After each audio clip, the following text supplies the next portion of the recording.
how to perform the initial setup on your Garmin Forerunner 965.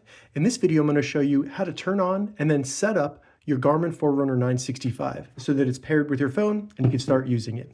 And if this video helps you, please consider giving this video a like and also subscribe to my channel because that really helps me out. All right, so to turn on the Forerunner 965, all we need to do is just hold the light button just for a second or two until we see the Garmin emblem.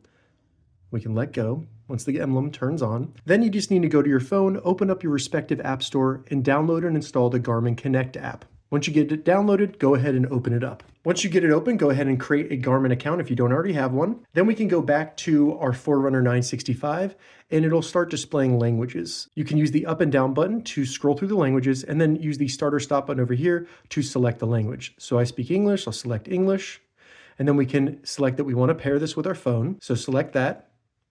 Then it will give you a QR code. So go ahead, open up the camera on your phone, scan the QR code.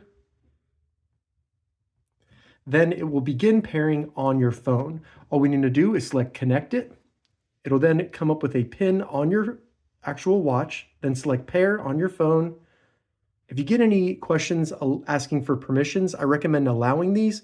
It just gives more features to the watch. So this will allow my iPhone to share notifications with my watch so that I can read them on my watch. So I'll go ahead and select allow. After that, go ahead and select next. And then if this is going to be your primary watch, go ahead and select yes. And if you have any other Garmin watches, you can have the settings transferred to your new watch by selecting transfer settings. Pretty cool that they allow that now. Now we're going to be in an area called confirm sleep schedule.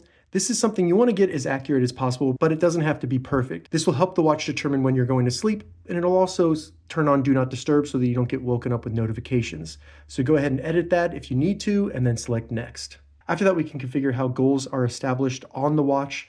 Either by default, they will be set to automatic. So if you beat your step goal, it'll go up the next day. And if you don't meet your step goal, it'll go down. So I'm going to select keep default goals. And now we're done. We can perform our initial sync with the watch, and then it'll bring you through some areas where you can learn more about the watch. I'm just going to select skip. And now we're done. We can now start using our watch. And if we go to our home screen within the app, we'll see all of our data there once that initial sync is done. If you have any questions about the Forerunner 965, leave a comment below. I'll get back to you as soon as I can. If you'd like to see more Forerunner 965 tips and tutorials, check the links in the description. If this video helped you, give it a thumbs up and please consider subscribing to my channel. Thank you so much for watching.